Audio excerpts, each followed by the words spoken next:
Teman cerita, bukan cerita biasa.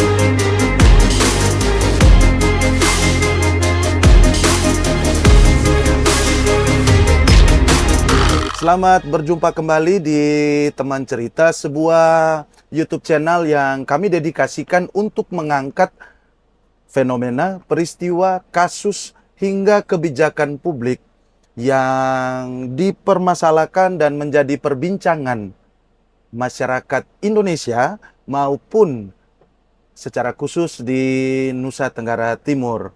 Nah, untuk kali ini kami menghadirkan edisi spesial. Kami mengangkat topik bijak bermedia sosial, jari pintar, medsos damai.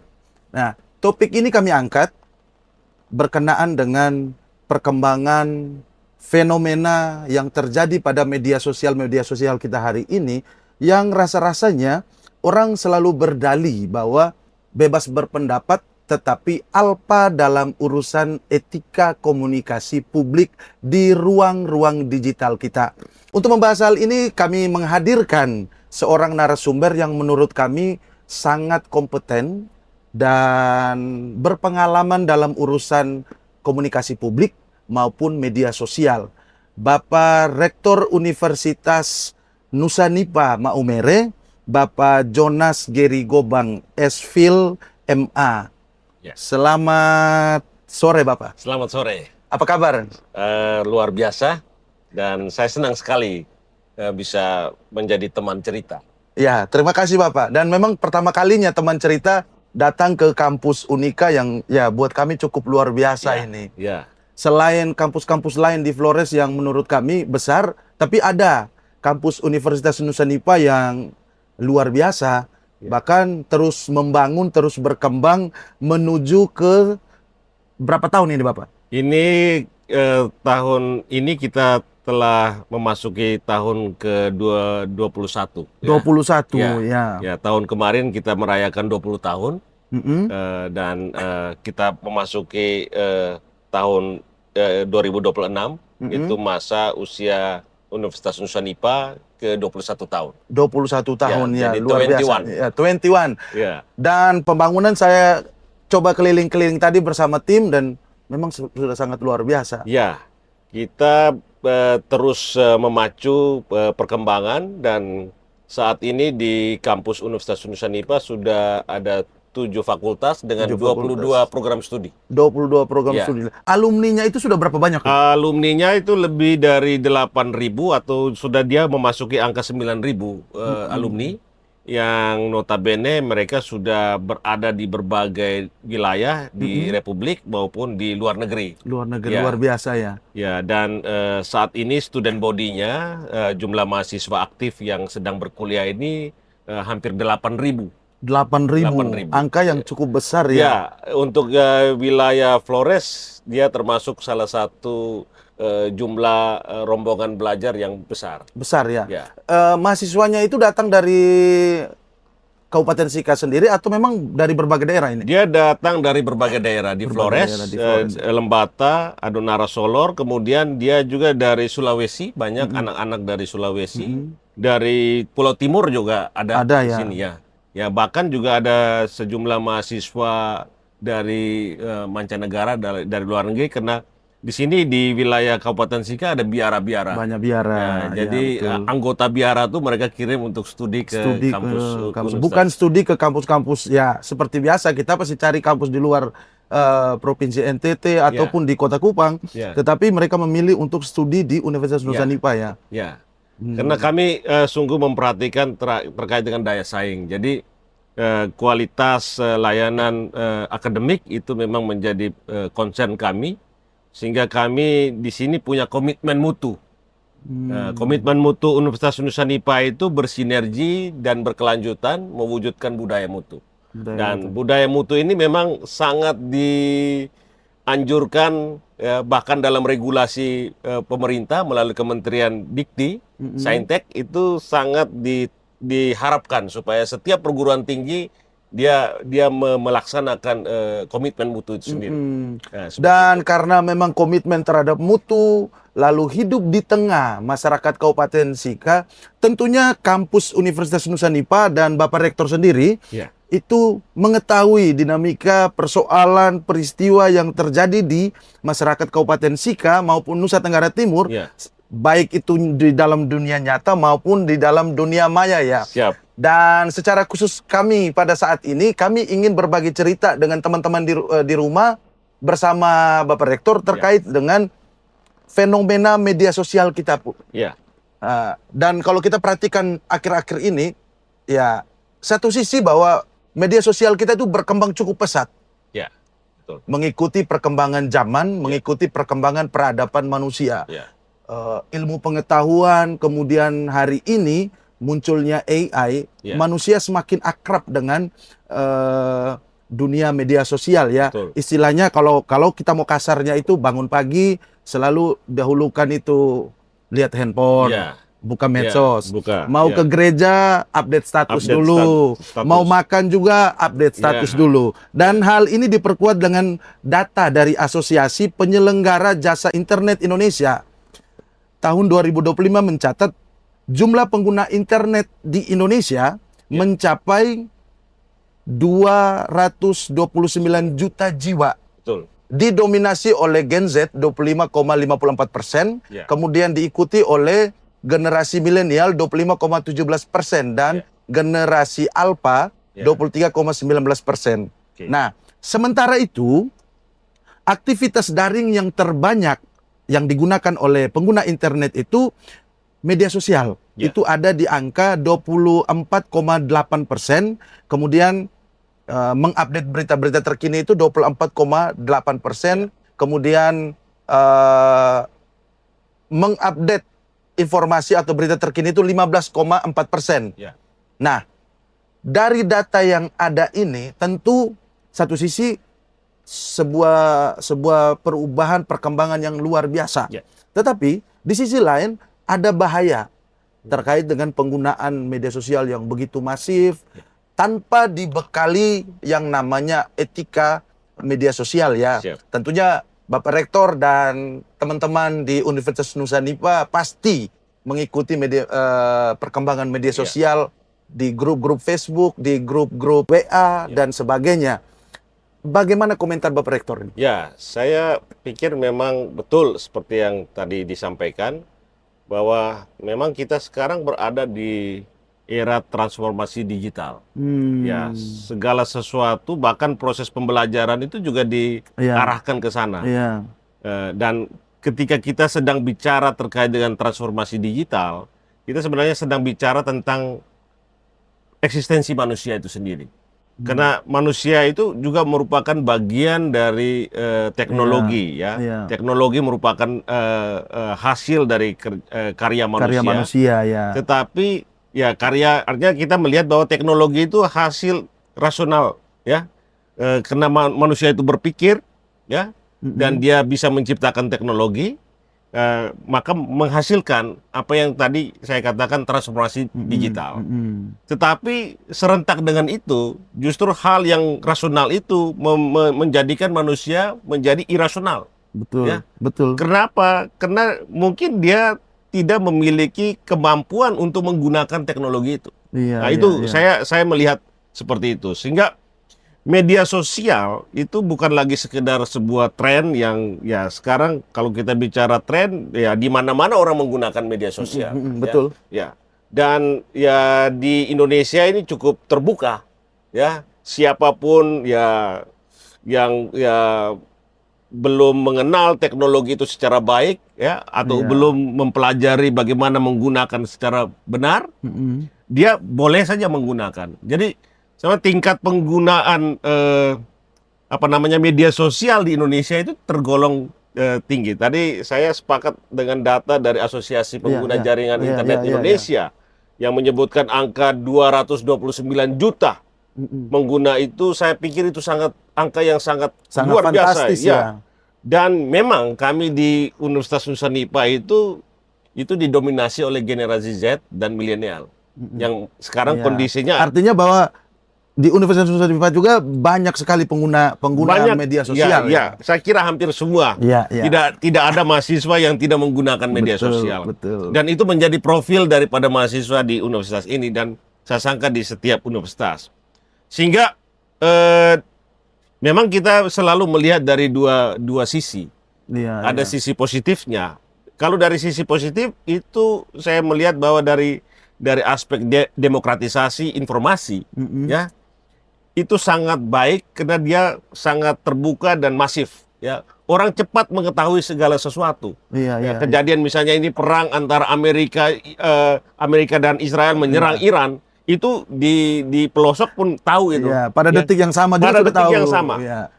Namun kalau saya melihat dari aspek akademisi, saya melihat bahwa seperti ada semacam pisau bermata dua. Betul. Ya. Di satu sisi ada kecepatan, tapi seringkali kecepatan itu mengorbankan kedalaman. Nah, kalau kita dari perspektif akademis, jadi orang kemudian mengesampingkan kedalaman itu. Daya refleksi, daya memfilter itu sudah semakin lemah. Betul. Dan orang ingin cepat, ya, dan ya saya kira itu sangat berpengaruh secara emosional, psikologis. Betul. Dan memang kita di kampus ini juga ada Fakultas Ilmu Sosial, program studi psikologis, yang mereka juga kemudian melakukan analisis terkait dengan perubahan perilaku manusia. Dan ya salah satu hal itu dipicu oleh bagaimana media sosial ini, ya, penggunaan secara masif terhadap media sosial itu mempengaruhi psikologis. Entah itu anak, remaja, orang tua. Dan yang memang yang harus kita waspadai itu adalah terhadap anak. Anak adalah masa depan. Betul. Ya, saya kira ya sekarang kita perlu menyadari itu. Ya, teman cerita hari ini mengajak kita untuk menyadari kondisi itu. Betul. Ya, ketika kita sedang membicarakan itu, kesadaran itu sedang kita munculkan. Nah, itu saya kira hal yang juga baik. Iya. Dan seperti yang Bapak Rektor bilang tadi, bahwa satu sisi kita bangga, ada perkembangan, ada perubahan, ada transformasi. Kalau dulu orang masih nulis surat, betul. Hari ini cuman buka handphone, pada waktu yang sama, detik yang sama, kita mendapatkan informasi itu. Tapi di sisi lain bahwa ada kecemasan. Yang istilahnya Bapak Rektor gunakan, saya pinjam istilahnya Bapak Rektor, bahwa kedalaman. Orang alpa dalam urusan adab. Orang alpa dalam urusan etika.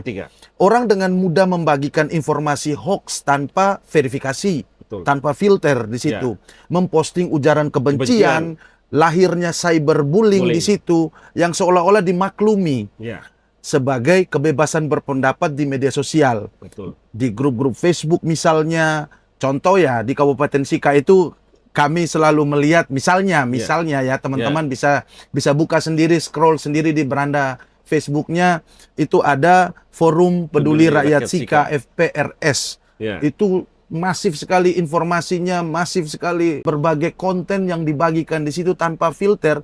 Yang tadi Bapak Rektor sampaikan itu berbahaya khususnya untuk anak-anak. Nah, bagaimana Bapak Rektor melihat fenomena ini ya, soal cyberbullying, hoax, ujaran kebencian yang begitu masif tanpa filter ini? Jadi memang betul apa yang tadi dikatakan itu, fenomena ini memang bagi saya itu cukup memprihatinkan ya dari aspek tertentu. Dan memang media sosial itu kemudian menjadi alat yang dipakai untuk melakukan hoax, melakukan ujaran kebencian, cyberbullying, dan orang begitu gampang, sangat mudah untuk bagaimana ketika orang ingin melukai seseorang ya, Iya, iya. ya tanpa dia bertemu langsung, dia dari jarak jauh, jarak tertentu, kondisi tertentu dia bisa melukai orang. Mm-mm. Dan ini seringkali orang merasa di media sosial mereka punya semacam satu kegebalan, ya karena tidak bertatap muka langsung, Betul, ya sehingga mereka bisa buat apa saja.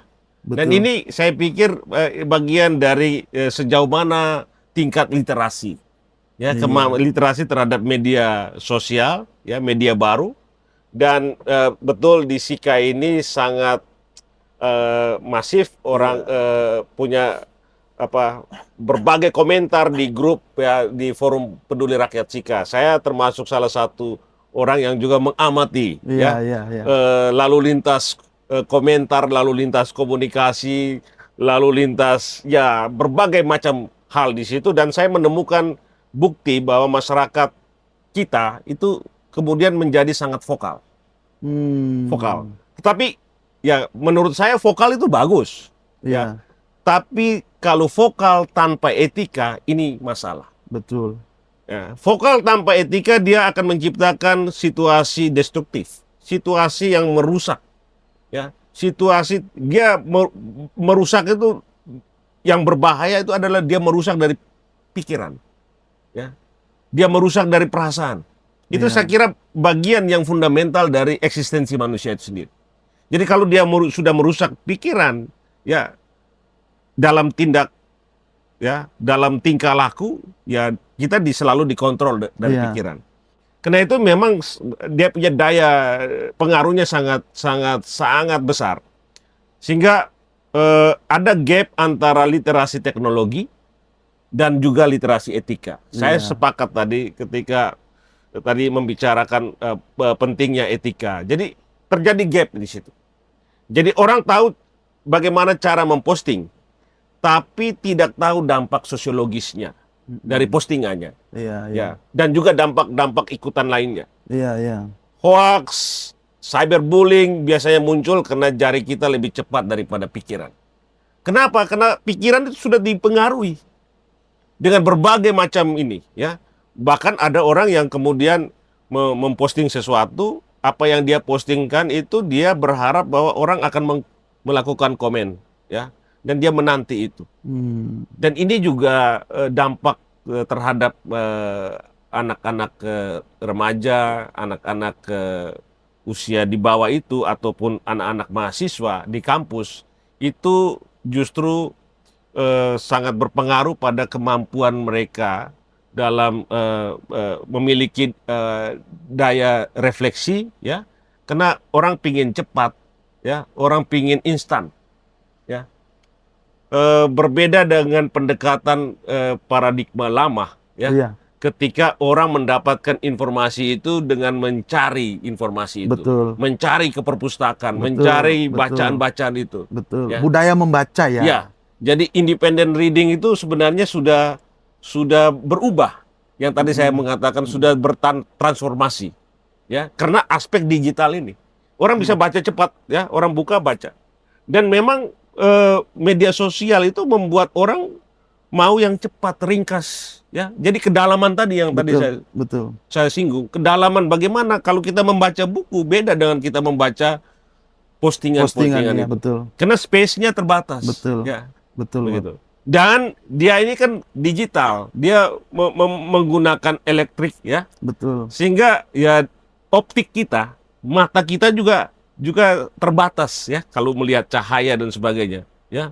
Karena ada cahaya atau lumen yang dipancarkan dari gadget.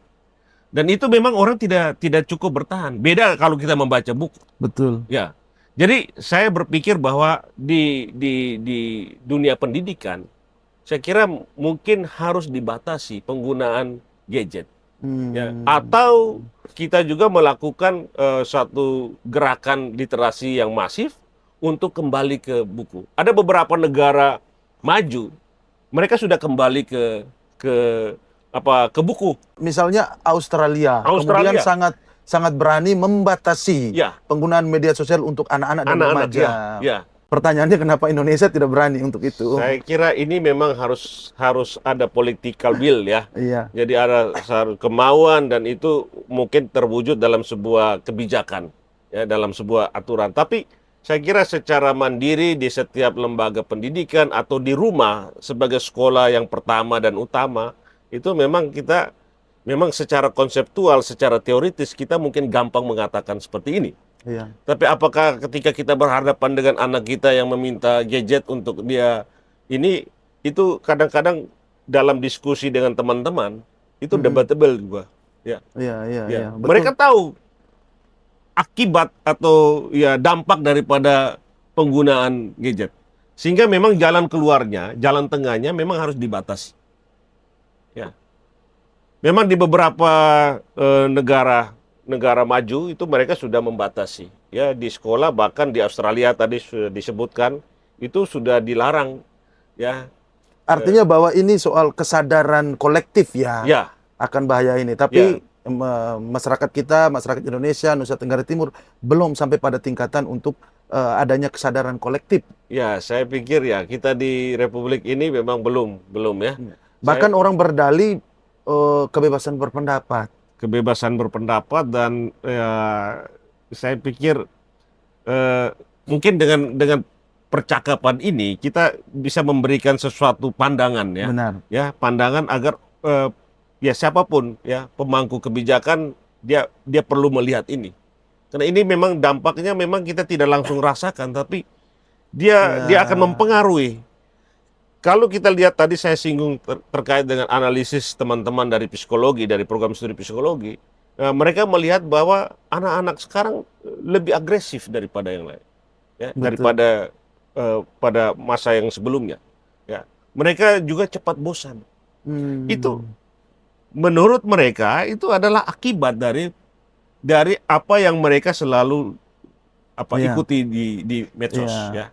Jadi media sosial itu juga memberikan dampak yang secara laten ya, tanpa orang sadari bahwa orang mengubah karakter orang, ya. Dan banyak hal ya, kejahatan-kejahatan yang berbasis cyber ya, cyber scamming, crime, ya. Kemudian ada penipuan itu ya, judi online dan sebagainya. Bahkan yang menurut saya yang sangat juga harus diwaspadai itu adalah bagian efek meniru, mimetis efek itu. Jadi efek meniru ini sebenarnya sangat kuat pada diri anak ya, anak dan remaja. Ketika mereka melihat sesuatu di media sosial, mereka terpancing atau secara naluri mereka juga akan mau mengikuti itu. Betul. Dulu ketika media mainstream televisi katakanlah ya, Smackdown ada acara seperti itu. Itu kan ada kasus juga. Ketika anak-anak meniru apa kelakuan yang mereka tonton di televisi. Televisi saja itu punya pengaruh, apalagi gadget yang mereka setiap hari mereka pegang di tangan. Media mengubah karakter bangsa ya. Betul.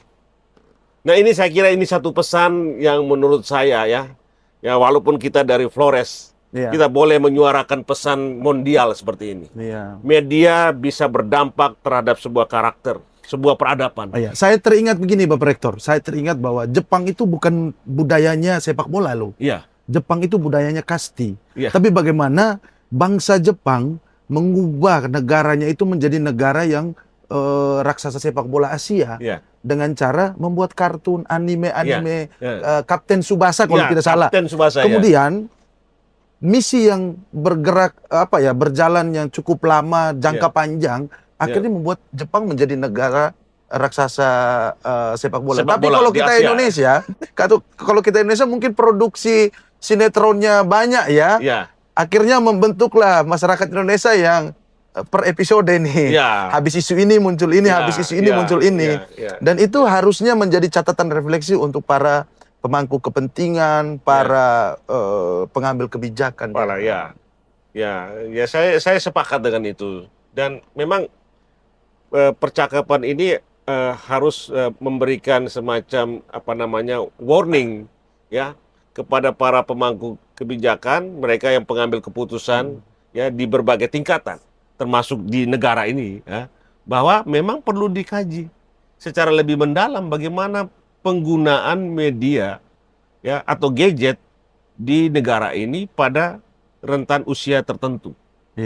Itu saya kira mungkin menjadi point of view daripada percakapan ini. Iya. Jadi kita memberikan satu pandangan, ya mungkin teman-teman lain dari berbagai forum juga mungkin sudah menyuarakan ini. Iya, Tapi iya. saya pikir ketika secara masif juga kita menyuarakan ini, mudah-mudahan ada perubahan Iya. bagi negara ini. Betul, Kalau negara betul. lain sudah berani melakukan perubahan itu, Betul. kenapa kita tidak? Betul, Ya. betul. Dan saya rasa bahwa topik-topik kayak begini, kalau semua kampus menekankan kepada mahasiswanya itu keren sekali. Ya, Karena ini bahaya sekali. Kami sampai angkat ini kan sebenarnya YouTube kami ini kan untuk perang yang hal-hal kayak begini. Kami sebenarnya tadi kalau saya singgung soal kreativitas, ya, kreativitas yang perlu juga kita memanfaatkan media sosial. Itu mahasiswa kami ada yang membayar uang kuliah dari konten kreatornya. ya, Ya. banyak sekarang Nah, itu mahasiswanya keren. banyak. Ya, itu yang kami dorong itu. Betul, Nah, betul, Kami dorong. Ya. betul. Kita memang juga kerjasama dengan saya. Begini, prinsip saya itu terbuka kepada siapapun. Ya, Mm-mm. siapapun, karena kita membangun pendidikan itu tidak bisa sendiri. Ya, jadi ketika saya dihubungi Pak Jackson, Dr. Jackson, yang Pak Rektor ada ini tim yang mau podcast, saya oke. Iya. Walaupun hari ini memang sangat padat. Kemudian ya sudah, saya sanggupi semua. Semua kalau bisa dibagi waktu ya oke. Jalan. Iya, saya rasa bahwa misalnya kasus ini ya, Iya. kasus ini itu sudah berdampak sampai ke bunuh diri. Iya. Di Sika ini kasus bunuh diri remaja besar. Besar. Ya. Dan itu kami beberapa waktu lalu itu angkat masalah ini. Iya. NTT itu paling banyak bunuh dirinya itu anak muda Anak muda, dan laki-laki paling banyak. laki-laki. Usia-usia produktif ini. Betul. Ketika kita telusuri, oh ternyata misalnya ini Iya. di rumah tidak aman, Iya. di sekolah tidak aman, apalagi di ruang media sosial tidak aman. Iya.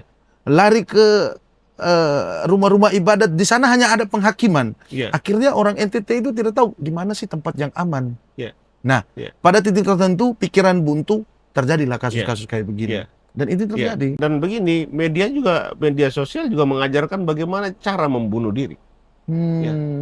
Anak-anak itu mereka itu yang tadi saya bilang Contoh kasus di Bajawa ya. efek mimetis. Jadi efek meniru itu kuat sekali ketika dia lihat. Ya walaupun mungkin dia miskin, dia tidak punya gadget, tapi dia minimal dia lihat dari temannya. Betul. Ketika dia di sekolah, temannya Betul. menunjukkan. Betul. Ya. Itu Betul. ketika dia melihat optik ini memancarkan suatu sinyal kepada pikiran dia, dan itu daya rekamnya kuat sekali. Benar. Ya. Benar. Sehingga dia ingin mencoba. Benar. Itu yang kadang-kadang ya kalau kami di dunia pendidikan itu mengenal dengan efek mimetis tadi, efek meniru. Efek meniru.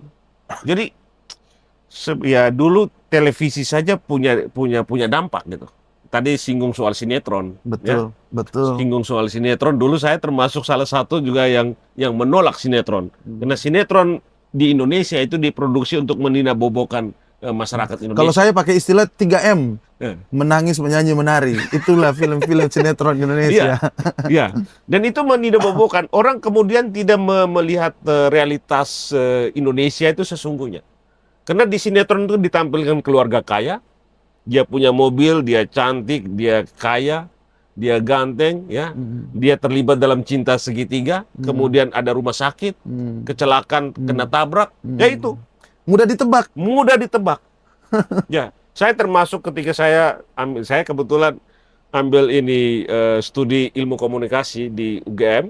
Kemudian kami dulu punya petisi, kami Iya. buat petisi untuk menolak sinetron. Iya. Ya, menolak sinetron karena kami melihat bahwa sinetron tidak mendidik, sangat tidak mendidik masyarakat Indonesia. Justru meninabobokan masyarakat dan dia mengalihkan pikiran dan perhatian masyarakat yang menonton, yang gemar menonton sinetron itu dari realitas Indonesia yang sesungguhnya. Gitu? Betul. Ya. Jadi saya pernah juga mengalami satu riset kecil ketika pulang masuk ke rumah, seluruh seisi rumah itu sedang menyaksikan satu sinetron dan mereka ikut termehek-mehek menangis Iya. di situ. Ya, mereka orang lupa pada realitas bahwa mereka itu harus berjuang, mereka harus bekerja untuk Iya. memajukan dirinya. Iya. Dibuat ya, sudah dinebobokan dengan satu tayangan di mana, woi, ternyata mereka seperti masuk dalam satu situasi yang diciptakan itu, bahwa ada rumah mewah di situ, ada makan enak di restoran yang bagus ya, ada wanita cantik, ya sudah itu. Itu sebenarnya efeknya sama seperti gadget. Ya. Nah, gadget ini kemudian secara individual, secara personal dikuasai masing-masing. Kalau TV kan ya orang kolektif kan, nonton bersama-sama. Benar. TV saja punya pengaruh yang ada pengaruhnya, apalagi gadget. Benar. Ya, itu. Jadi memang percakapan dengan tema ini memang arahnya harus ke sana. Betul. Ya. Harus memberikan satu nilai. Dan memang para pemangku kebijakan, terutama negara ya, pengambil keputusan di negara ya, katakanlah DPR, pemerintah eksekutif, harus dari Kementerian Pendidikan ya, di berbagai level harus melihat ini. Dan memang memang yang terakhir itu Australia ya, dia Australia melarang penggunaan usia di bawah 14 tahun itu tidak boleh. Jadi 14 tahun ke bawah itu tidak boleh menggunakan gadget ya. Ya, boleh yang 14 tahun ke atas. Ketahuan didenda malah. Ya. Yang didenda itu aplikasinya. Ya. Saya mengamati di Indonesia, bahkan kita di wilayah NTT ini yang berbagai hal itu bisa sangat vulgar di situ. Ya. Nah, hampir di semua platform ya, media sosial. Di TikTok. Ya, di TikTok, kalau di NTT itu ada Lika-Liku NTT. Lika-Liku NTT. Nah, habis itu di Facebook ya, grup-grup Facebook tuh banyak. Ya, banyak. Misalnya di Kabupaten Sika itu ada forum forum peduli rakyat Sika itu. Ya, itu aduh, semua hal ada. Ya. Dan ada juga mereka percakapan dengan menggunakan bahasa lokal. Dan itu kadang-kadang juga sangat kurang etis ya. Betul. Padahal sebenarnya budaya kita itu kan sebenarnya sangat mengedepankan ya etika. Betul. Ya, ketika berbicara. Tetapi media sosial bahkan dengan akun-akun palsu, mereka bebas saja memaki-maki orang di situ. Ya, bebas saja mengumbar-umbar kesalahan atau hal-hal yang sebenarnya tidak perlu juga disampaikan di media sosial. Benar. Ya, gitu. Dan memang dampak saya, ya tadi saya bilang mahasiswa di Unipa ini sudah lebih dari 7.000, bahkan masuk 8.000 yang aktif. Ya bukan tidak mungkin, mereka juga harus selalu kita ingatkan. Benar. Supaya tidak terjebak, ya, tidak terjebak, terperangkap dalam jerat-jerat yang ada di. Apalagi kaum terpelajar ya, kan. Ya. Semoga jadi trendsetter untuk Kabupaten Sika dalam hal urusan media sosial. Walaupun hal-hal kayak gitu kan menjadi tantangan besar ya. Sangat. Tapi mau tidak mau kita harus tetap komit untuk. Karena ini kan dikuasai secara personal itu. Ya, siapa yang bisa membatasi? Benar. Ya, siapa yang bisa melarang orang? Benar. Gitu. Sehingga tadi saya bilang ya sangat debatable, karena ya ketika saat kita bicara konsep seperti ini, kalau kita berhadapan dengan kenyataan, misalnya anak kita meminta ini, apakah kita berani untuk membatasi waktu? Iya. Apakah kita berani untuk mengontrol konten apa yang dia lihat di situ? Nah, itu satu persoalan yang pelik. Ya. Dan ya memang banyak sekali kasus-kasus yang sudah terjadi. Nah, Bapak Rektor, banyak pengguna media sosial yang terjebak pada oversharing. Seolah-olah media sosial itu tanpa batas ruang privasi dan publik. Ya. Contoh, kasus-kasus seputaran urusan rumah tangga diumbar di media sosial. Ya. Akhirnya melahirkan pembulian, cyberbullying tadi, ujaran kebencian, dan berujung pada misalnya orang kemudian melakukan kekerasan fisik. Betul. Bahkan sampai ke ranah hukum. Nah, apa kriteria postingan yang masuk kategori bijak dan bertanggung jawab ya, sebagai ilmu pengetahuan untuk teman-teman semua di rumah? Ketika bermedia sosial, kita punya standar etika, punya hal-hal adab yang harus dijaga. Baik, saya sering menggunakan rumus sederhana yang bisa kita sebut sebagai filter diri. Ya, sebelum menekan tombol share atau post. Jadi itu rumusan yang paling sederhana. Jadi ada filterisasi yang harus dilakukan itu. Yang pertama itu soal kebenaran. Ya, apakah informasi ini sudah terverifikasi, tervalidasi dengan baik? Ya, Iya. itu penting. Ya, Iya. sehingga kita tidak menjadi ya semacam distributor hoax. Iya, betul. Ya, distributor. Jadi banyak kita ketika kita menggunakan jari untuk menyebarluaskan sebuah postingan, ya sadar atau tidak kita sudah menjadi penyalur, ya hal-hal yang mungkin berita-berita yang tidak benar. Betul. Nah, ini yang kita perlu melakukan verifikasi Iya. terhadap apapun yang kita temukan di berbagai platform media sosial. Saring before sharing. Ya. Kemudian kita juga perlu mencermati dari aspek asas kemanfaatan, benefitnya. Apakah postingan ini memberikan nilai tambah bagi orang lain, ya, atau justru hanya memicu perpecahan? Iya, iya. Ini sering terjadi, ya, sangat Orang sering bisa terjadi. tawuran hanya gara-gara postingan di media Hanya sosial. karena gara-gara postingan, ya. Karena bagaimana orang membaca dengan penafsiran yang sangat bebas. Benar. Ya. Dan penafsiran yang bebas itu kalau dia sebarluaskan menjadi masif itu. Ya. Kemudian pertanyaan yang berikut terkait dengan urgensitasnya. Seberapa jauh, seberapa pentingnya? Apakah hal itu memang perlu dibagikan sekarang?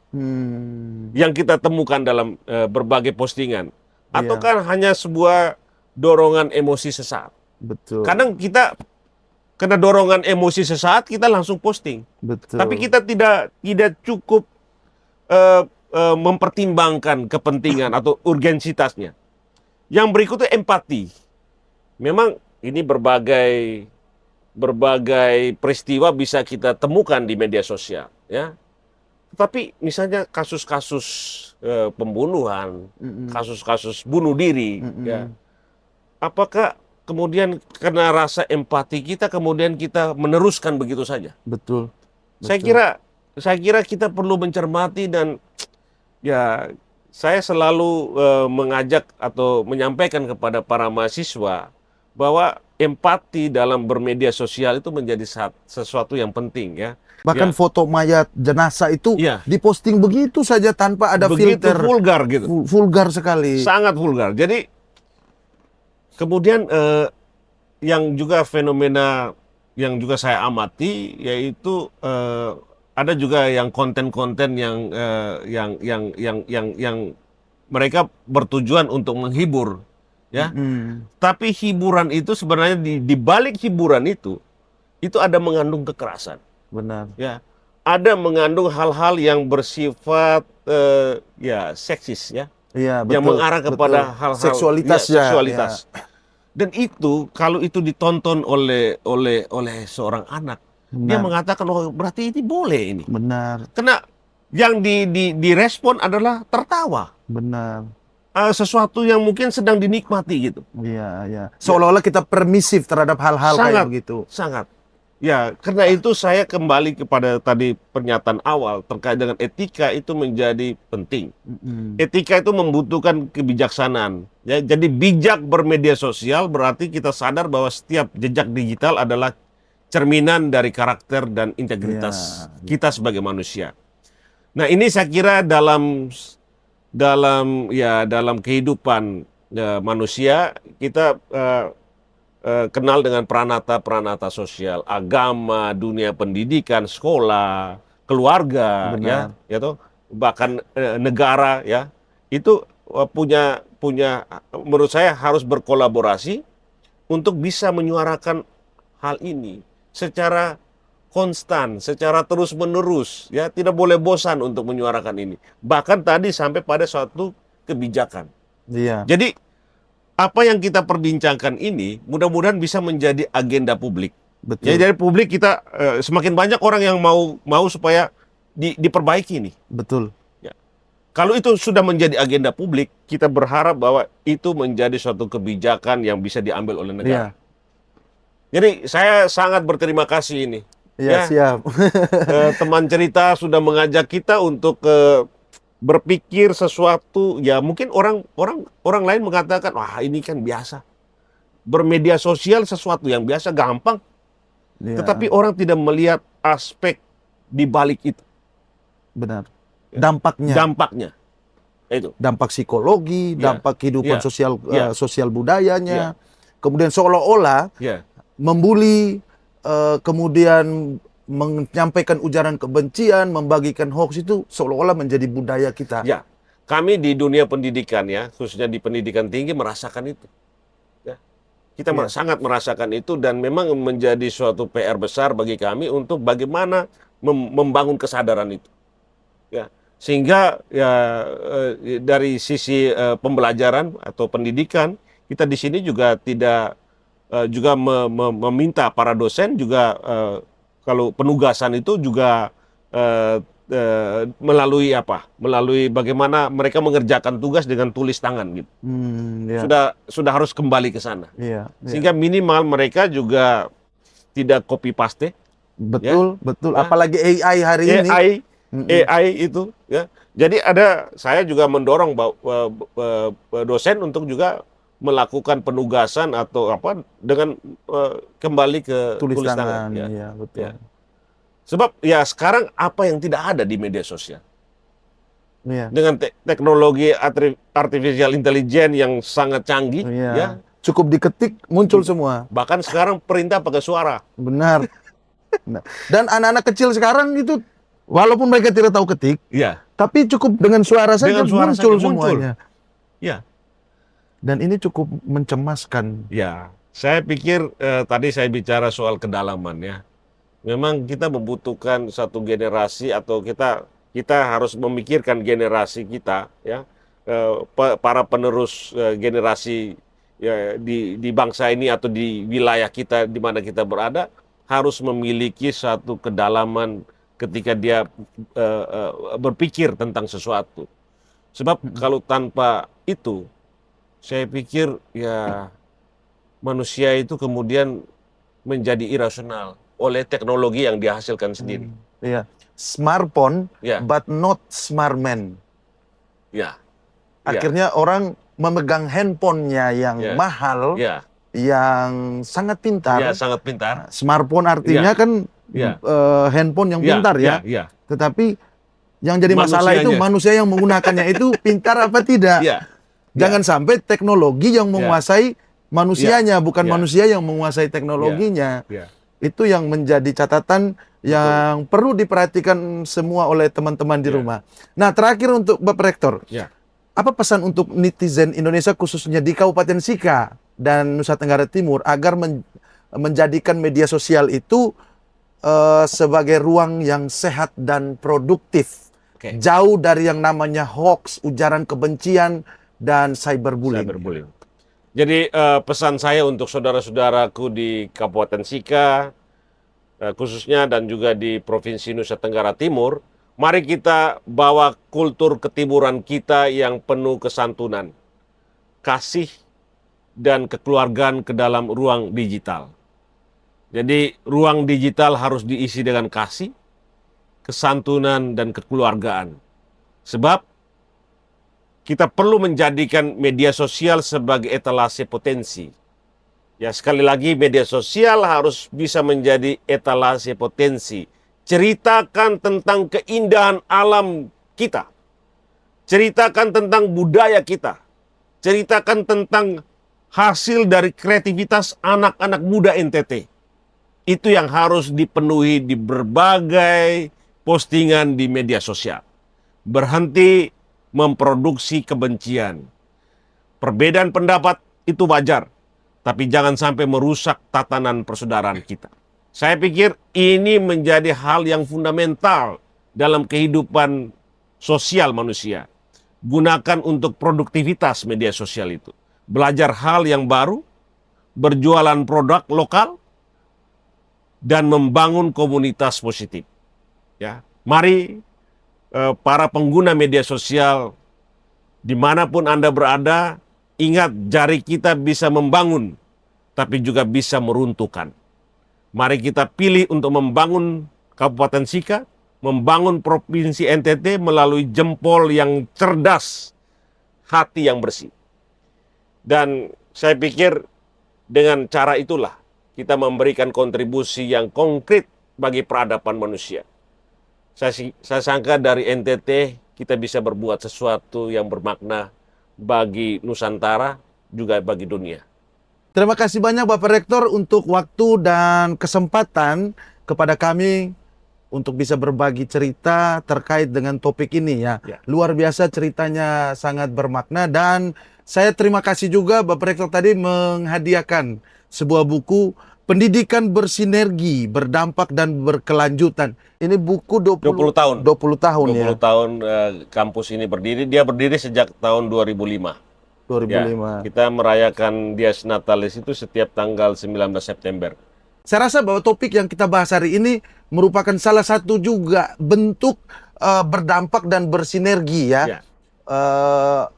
Bagaimana masyarakat bisa lebih beradab tanpa ujaran kebencian, tanpa hoax, tanpa cyberbullying di situ.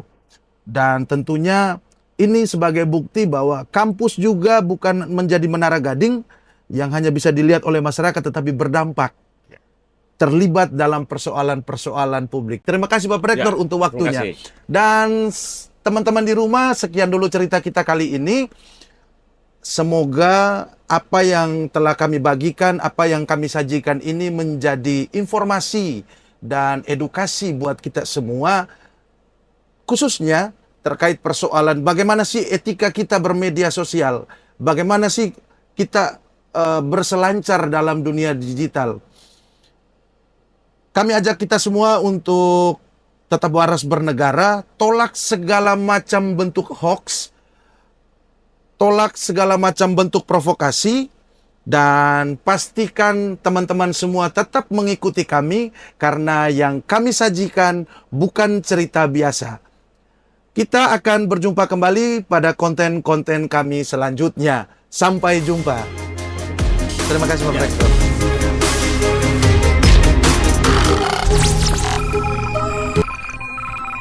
Teman cerita, bukan cerita biasa.